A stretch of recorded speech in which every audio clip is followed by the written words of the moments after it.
उत्तर प्रदेश की संभल की घटना ने अब राजनीतिक रूप ले लिया है।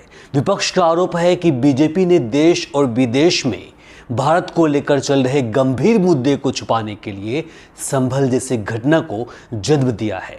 विपक्ष के साफ तौर पर आरोप है कि जब संभल जामा मस्जिद सर्वे एक बार हो चुका है तो दूसरा इतनी जल्दी क्यों, और सर्वे टीम के द्वारा धार्मिक नारे क्यों लगाए गए। पूरा का पूरा कराया गया ये दंगा है, और किसने कराया? सरकार ने कराया, क्योंकि सरकार जो बेईमानी कर रही थी, सरकार जिसने वोट लूटा, सरकार ने जिसने मशीन पर ईवीएम की बटन बार बार पुलिस से दबाई, प्राइवेट ड्रेस में पुलिस लगाई, उस चुनाव में इनकी धांधली, इनकी चोरी न पकड़ी है, इसलिए जानबूझ करके संभल में घटना कराई है। लगता है बीजेपी का पेट अभी मणिपुर से भरा नहीं है और इसीलिए बीजेपी ने पूरे देश को मणिपुर बनाने की ठान ली है। घटना को लेकर एआईएमआईएम चीफ असदुद्दीन ओवैसी ने भी कड़ी प्रतिक्रिया दी है। उन्होंने कहा है कि कोर्ट ने जिस जामा मस्जिद पर सर्वे कराने का ऑर्डर पास किया है वो मस्जिद 50 साल या 100 साल पुरानी नहीं है, जबकि 200 साल पुरानी है, लेकिन बिना मस्जिद कमेटी को कॉन्फिडेंस में लिए ये दूसरी बार सर्वे कराना, और वो भी जल्दबाजी में, बतलाता है कि इरादे नेक नहीं थे। सबसे पहली बात तो ये है कि संभल की चंडोसी की जो जामा मस्जिद है वो कोई 50 साल 100 साल नहीं बल्कि 200-250 साल पुरानी मस्जिद है, उससे ज़्यादा है। वहाँ पर कोर्ट की तरफ से बगैर मस्जिद के जिम्मेदारों को, कमेटी को सुने उन्होंने एक एक्स पार्टी ऑर्डर पास कर दिया, वो गलत है। दूसरा यह है कि एक बार तो आपने गलत ऑर्डर दिया, सर्वे हो गया, दूसरा सर्वे जब किया आपने किसी को इत्तला नहीं दी। तीसरी बात यह है कि पुलिस का ये काम था कि मस्जिद कमेटी को कॉन्फिडेंस में लेते या वहाँ की पीस कमेटी को। चौथी बात यह है कि जो सर्वे करने लोग आ रहे हैं वो प्रोवोकेटिव स्लोगन्स लगा कर आ रहे हैं, वो वीडियो उसका है, पब्लिक डोमेन में है। और उसके बाद जो वहाँ पर वायलेंस हुआ जिसमें 3 मुसलमानों को गोली लगी, उनकी मौत हुई, हम इसका कंडेम करते हैं। ये फायरिंग नहीं बल्कि मर्डर है। इस घटना को सांसद राहुल गांधी ने सरकार का पक्षपात बताया है। उन्होंने प्रशासन पर भी पक्षपात करने की बातें कही। उत्तर प्रदेश सरकार को घेरते हुए राहुल गांधी ने एक्स पर लंबा चौड़ा पोस्ट किया। उन्होंने लिखा कि संभल उत्तर प्रदेश में हालिया विवाद पर राज्य सरकार का पक्षपात और जल्दबाजी भरा रवैया बेहद दुर्भाग्यपूर्ण है। हिंसा और फायरिंग में जिन्होंने अपनों को खोया है उनके प्रति मेरी गहरी संवेदनाएं हैं। प्रशासन द्वारा बिना सभी पक्षों को सुने और असंवेदनशीलता से की गई कार्रवाई ने माहौल को बिगाड़ दिया और कई लोगों की मृत्यु का कारण बना, जिसकी सीधी जिम्मेदार भाजपा सरकार है। भाजपा का सत्ता का उपयोग हिंदू मुस्लिम समाज के बीच दरार और भेदभाव पैदा करने के लिए करना न प्रदेश के हित में है न देश के। मैं सुप्रीम कोर्ट से इस मामले में जल्द से जल्द हस्तक्षेप कर न्याय करने का अनुरोध करता हूं। मेरी अपील है कि शांति और आपसी सौहार्द बनाए रखें।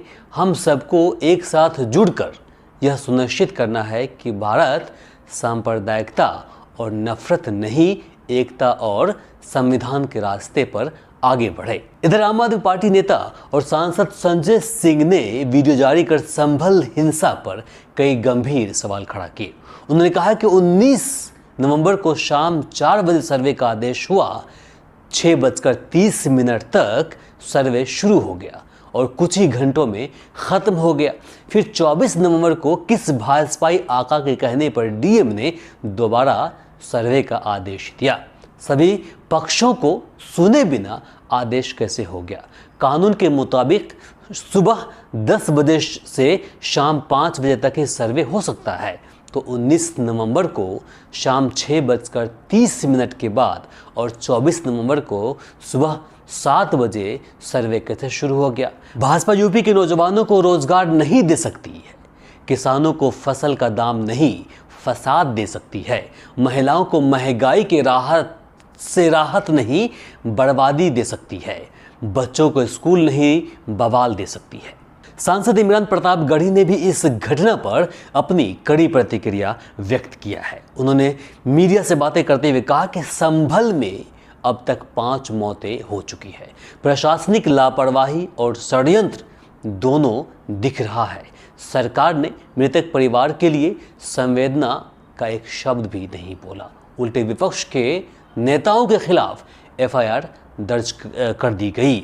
संसद में संभल और अडानी पर सवाल न उठे इसलिए संसद स्थगित कर दी गई। वहीं बिहार नेता प्रतिपक्ष तेजस्वी यादव ने भी इस घटना को लेकर भाजपा सरकार की कड़ी आलोचना की है।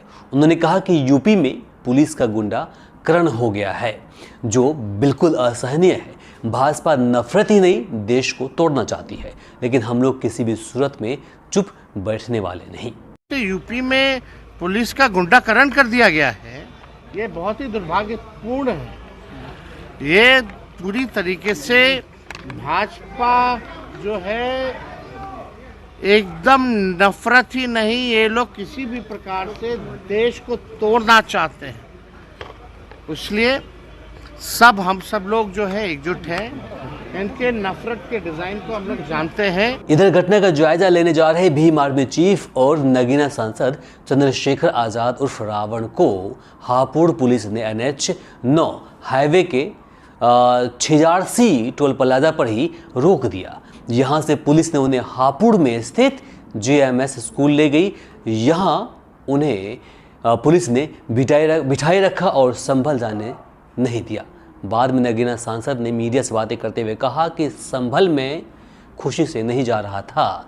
संभल में जो तांडव हुआ है वह किसी से छिपा नहीं है, और जिस तरह से पुलिस के अधिकारियों ने खुलेआम गोली चलाया, अगर आप लॉ एंड ऑर्डर मेंटेन करवाना चाहते थे तो पैरों की तरफ गोली चला सकते थे, लेकिन कुछ अधिकारी सरकार को खुश करने के लिए सीने पर गोली चलाते हैं, सिर पर गोली चलाते हैं, और ये ज़्यादातर मामलों में देखा गया है। इधर सोमवार को पहले दिन के शीतकालीन सत्र की कार्यवाही शुरू होते ही विपक्ष, खास तौर पर समाजवादी पार्टी और कांग्रेस ने संभल हिंसा को लेकर संसद में आवाजें उठाई।